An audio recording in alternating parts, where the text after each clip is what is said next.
Welcome to Healthy Future Vision Channel. Happy to share with you.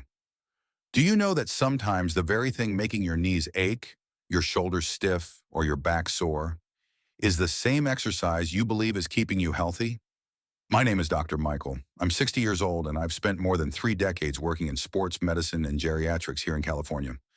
My entire career has been devoted to people over 50, strong, determined individuals who want to stay active and independent, yet often find themselves battling that quiet fear called joint pain. I once believed that as long as I exercised regularly, I could stay forever young. But when I turned 45, I started to feel a sharp pain in my knees every time I walked down the stairs. My shoulders ached just from putting on a jacket, and that's when I learned a humbling truth. Not every exercise that worked in your 30s is still your friend in your 50s.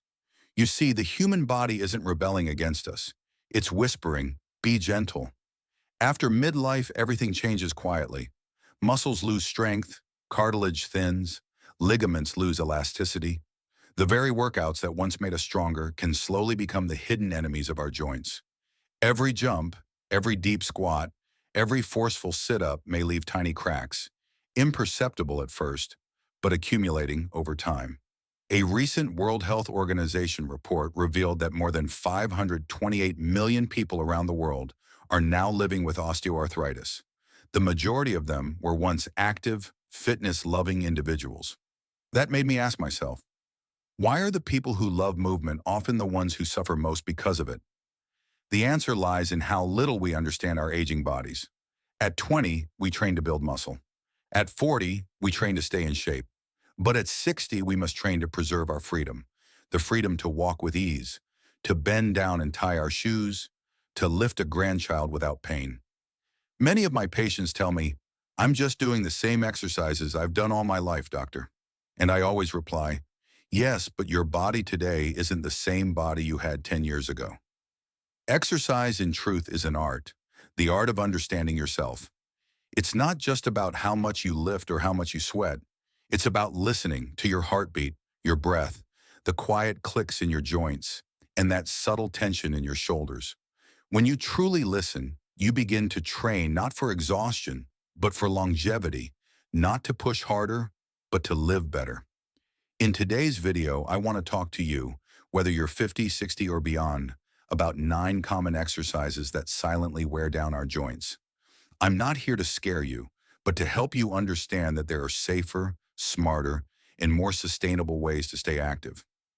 I'll share real patient stories, simple scientific insights, and gentle alternatives that I personally practice every morning. Because at this age, health isn't about pushing limits, it's about choosing the right ones. So you can still walk under the sun, laugh with your grandkids, and wake up each morning without hearing your joints complain. Today, let's begin that journey together. A journey not just to move, but to truly understand and cherish the body that carries you through life. I want to begin this section with a simple message. There's no such thing as a bad exercise, only exercises that no longer suit the body you have today. Being 50, 60, or even 70 is not the end of movement. In fact, it's the time when movement becomes one of the most powerful forms of medicine, if you know how to use it wisely.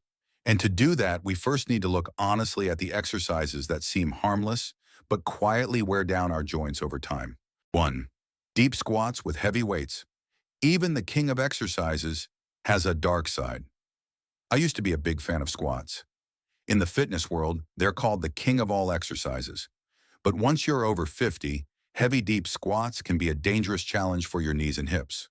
When you drop too low, the pressure on your knee cartilage can be up to 4 times your body weight.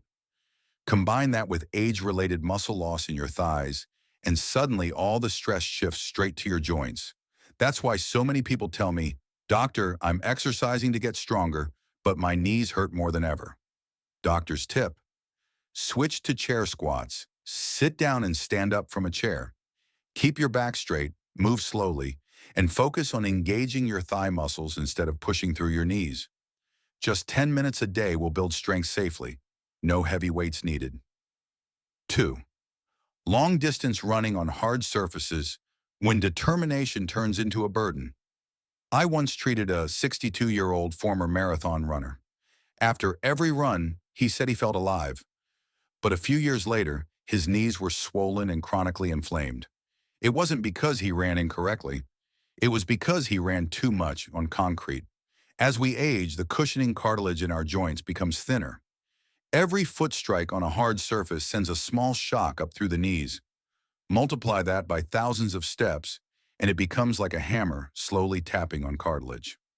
Doctor's tip: shorten the distance, improve the quality. Run on soft, forgiving surfaces like padded tracks or dirt trails. And if you still want to work your heart, try cycling or brisk walking. Your heart will still race, but your joints will thank you. 3. High-impact jumping. When every jump becomes a collision with time, burpees, box jumps, jumping jacks, they sound full of energy and youth. But for older adults, these are exercises that gamble with your ligaments and cartilage. Each landing sends a shock straight through your knees, hips, and lower back. A younger body can absorb that impact. But past 50, elasticity fades and recovery slows. Tiny micro-injuries begin to add up, and one wrong step can suddenly turn into a serious injury. Doctor's tip: replace jumping with gliding movements, use an elliptical machine, walk in water, or try light step-ups. You'll still get your heart pumping and your body sweating, but without trading your joint health for it. 4. Standing toe touches. When a simple stretch becomes a test for your spine, touching your toes while standing used to be a classic warm-up move.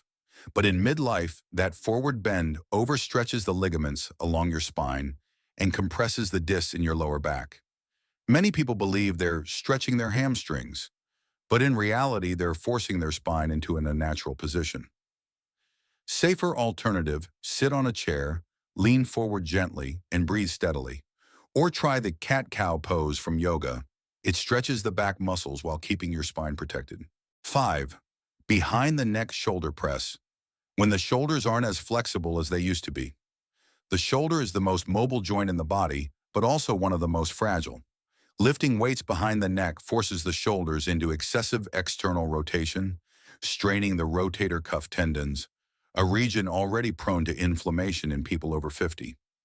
When your shoulders start making that faint clicking or popping sound, it's not harmless, it's a warning.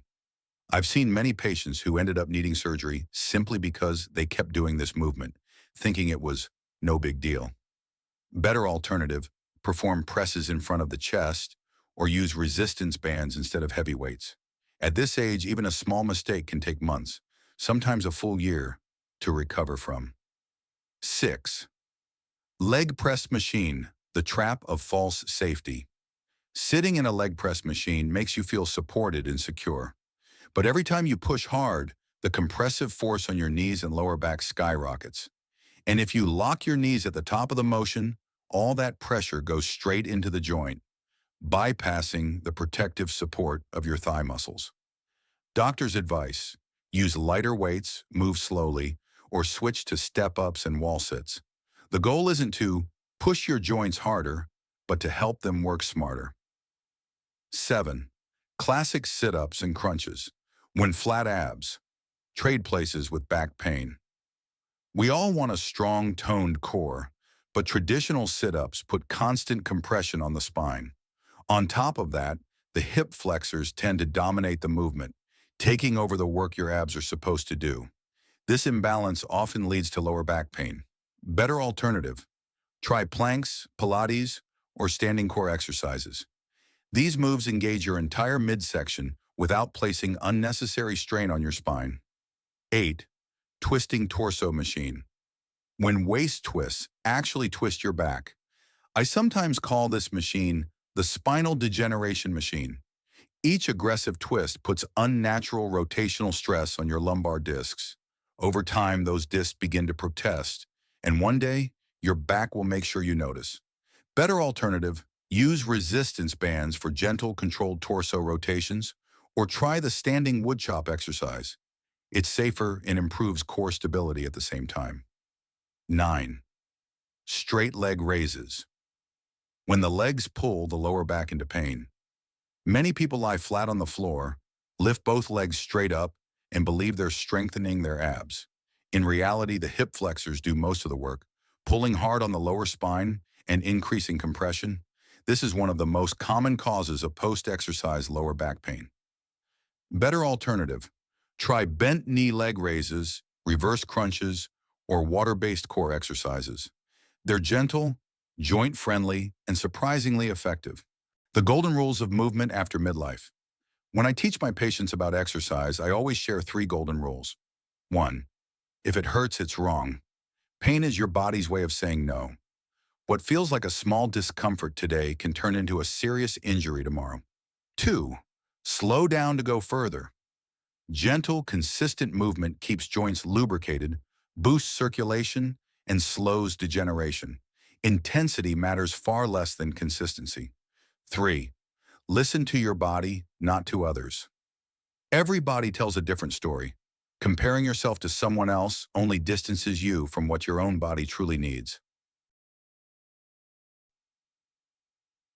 Science and experience research from Stanford University shows that just 30 minutes of light activity a day, like walking, cycling, swimming, or yoga, can reduce the risk of chronic joint pain in people over 55 by up to 40%. Meanwhile, those who push through high-intensity workouts with poor form have twice the rate of joint inflammation. Science confirms it. Healthy joints aren't built from brute strength, but from smart choices.